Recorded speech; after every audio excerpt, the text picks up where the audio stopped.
Alors, est-ce que tu as le droit à une retraite quand tu n'as jamais travaillé? Est-ce que quand tu es vieux et pauvre, tu as le droit à des aides? La réponse est oui. Bien sûr, tu es en France. On aide toujours les pauvres. Donc on va voir ensemble à quoi tu as droit si tu es dans cette situation. Donc ça s'appelle l'ASPA. Donc c'est une personne qui m'a demandé de faire une vidéo sur ce sujet. Donc je vais y répondre. Il me demande est-ce que quand on est propriétaire, on y a droit ou pas? Alors je me suis renseigné. Il faut dire que je m'étais déjà un peu renseigné quand j'ai décidé de quitter mon boulot. Quand je suis parti avec 150 000 € en poche et que je me suis dit est-ce que avec 150 000 € je peux vivre jusqu'à la fin de ma vie?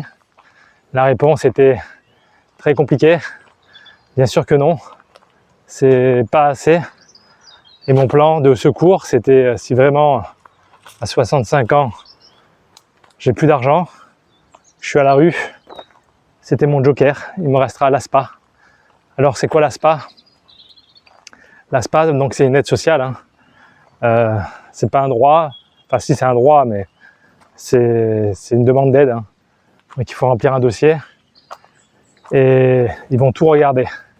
Ils vont tout regarder. Ils vont regarder ton patrimoine, ils vont regarder tes comptes en banque, tes placements, si tu as des placements en bourse, tes comptes en banque, ils vont tout regarder. Alors, est-ce qu'ils vont regarder ta résidence principale? Non. C'est peut-être le seul avantage, c'est que si jamais tu vis par exemple dans un château, si tu vis dans une super baraque, même si elle fait 1 million d'euros, ils vont pas te la prendre en compte parce que c'est ton logement principal. Donc tu y auras droit. En revanche, si tu vis dans un studio moisi et que tu as 400 000 € sur ton compte, là il va y avoir une décote. Là ils vont prendre en compte ton argent, tes économies, et ils prennent 3% du capital annuel. En gros, si tu as 100 000 €, ils vont t'enlever 250 € par mois d'aide. Donc 2000, on passe à 750 €. Et c'est là que tu vois la douille. Si tu as 400 000 € sur ton compte, et ben, tu n'as plus le droit à de l'aide. Bon, après 400 000 € à 65 ans, je pense que tu as de quoi finir tes jours tranquillement. Donc c'est vrai que tu n'as pas besoin d'aide, je valide.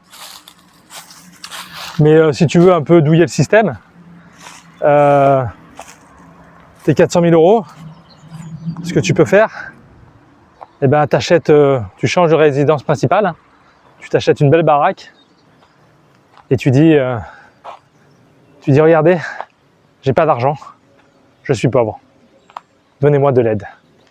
Et là, ils peuvent pas te le refuser. Là, ils vont te donner 1 000 € tous les mois. Voilà, c'est un peu n'importe quoi, je l'avoue. Il faut connaître les règles du jeu. Donc, André, toi qui m'as posé la question, si jamais tu as du patrimoine, si tu as plus de 200 000 €, eh ben, je te conseille de les mettre, d'acheter une résidence principale, les investir pour pouvoir toucher l'ASPA. Et un jour, tu pourras peut-être la revendre et là tu n'auras plus le droit. Donc ça peut être un calcul. Tu peux en profiter pendant 10 ans et te dire à 75 ans, je revends tout et je vais flamber les derniers euros. Alors il faut savoir qu'il y a une décote. C'est pas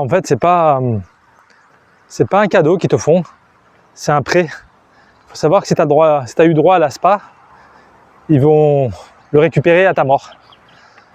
C'est pas un cadeau. Donc si tu es comme moi, sans héritier, sans enfant, tu t'en fous. L'État va tout prendre. Alors comment ça se passe dans les chiffres? En fait, si à ta mort tu as plus de 39 000 €, ils vont se rembourser tout ce qu'ils t'ont donné. Donc s'ils t'ont donné 100 000 €, ils vont Ils vont laisser 39 000 € à tes héritiers et ils vont récupérer les 61 000 qui restent. Ils vont les récupérer pour eux. Bon, après, ils vont aussi prendre des commissions sur les 39 000 €. Hein. Donc en vrai, ils vont prendre pratiquement 50% sur les 39 000 €. Donc au final, ils vont quasiment tout récupérer. Donc voilà, donc c'est à savoir. Si jamais tu as quand même un beau patrimoine et que tu as des enfants, ça serait un peu con, quoi. Il faut vraiment faire tes calculs. Est-ce que ça vaut le coup de demander... alors c'est pas de l'aide du coup, c'est un emprunt. Est-ce que ça vaut le coup de demander un emprunt? C'est un emprunt à taux zéro, quoi. Tu le reverses à ta mort. Donc c'est à toi de voir. Après, ça dépend de ta situation. Après moi je dis, c'est à toi de profiter, quoi. Hein. Si tu en as besoin, vas-y, quoi. Les héritiers, c'est bien gentil, mais chacun sa vie, quoi. Après, c'est vraiment que si vraiment tu as une fortune, là, ça serait bête de demander de l'aide, en fait. C'est bête de demander de l'aide parce que tu vas devoir le rendre. Donc à toi de voir. Après, il n'y a pas d'autres contraintes. Alors je sais que si tu es en invalidité, tu peux demander l'ASPA à 62 ans. Tu n'es pas obligé d'attendre 65 ans. Qu'est-ce qu'il y a d'autre à savoir? Je crois que c'est tout. Hein. C'est pas plus compliqué que ça, en vrai. C'est juste à savoir, voilà, c'est un emprunt. Alors je sais pas si sur cette chaîne, il y a des gens qui touchent l'ASPA. Est-ce qu'il y en a qui connaissent? Mettez-moi en commentaire hein, vos retours d'expérience. Est-ce que vous connaissez des gens autour de vous? Voilà, donc c'est une solution de pauvre, hein, bien sûr. Hein, c'est une solution de survie. Mais bon, il faut savoir la saisir quand tu n'as pas d'autre choix. Alors moi, mon objectif, c'est pas de la demander en vrai. Hein. Moi, je le garde. Moi, ça me rassure. Ça me rassure de me dire, il peut y avoir ces aides. C'est comme le RSA en fait. Le RSA, je pourrais le demander là. Et je le fais pas. Alors, je suis un peu con. Hein. Tout le monde le fait. Ceux qui le font, moi, j'ai rien contre eux. Hein. Moi, je dis bravo les gars. Tu vois, ça me dérange pas que les gens le font. Mais moi, j'y arrive pas. Alors, c'est pas que j'y arrive pas, c'est que j'ai pas envie parce qu'il y a des contraintes aussi. Si tu demandes par exemple le RSA, tu dois prouver que tu es en recherche du travail. Maintenant, ils veulent te faire travailler 15 heures, tout ça. Donc, j'ai pas envie, quoi. Le peu de contraintes qu'il va y avoir derrière, non, gardez vos 500 €. Je vais essayer de faire ça, quoi. Moi, dans ma vie, j'essaie toujours d'être libre, d'être autonome. C'est ça la liberté, quoi. Moi, devoir aller à des rendez-vous tous les mois pour justifier, faire semblant que je suis en recherche d'emploi ou des trucs comme ça, c'est une charge mentale qui ne m'intéresse pas. Donc je fais pas ça par altruisme ou par vertu de me dire il faut pas profiter du système. Hein. Moi, il n'y a pas de souci, je trouve que la vie est assez compliquée. J'ai vraiment rien contre ceux qui profitent de ça en fait. Ces aides, elles sont là pour ça. Je vous dis, j'ai aucun souci avec ça, ouais. Mais personnellement, je le ferai pas, voilà. Je le fais pas parce que je cherche la tranquillité. Et si j'ai les moyens de me débrouiller tout seul, je me débrouille tout seul. Il y a quand même une satisfaction quand même. Hein, la satisfaction de dépendre de personne, de ne pas avoir d'aide, c'est vraiment gratifiant, en vrai. J'aime bien le côté autonomie, le côté survie.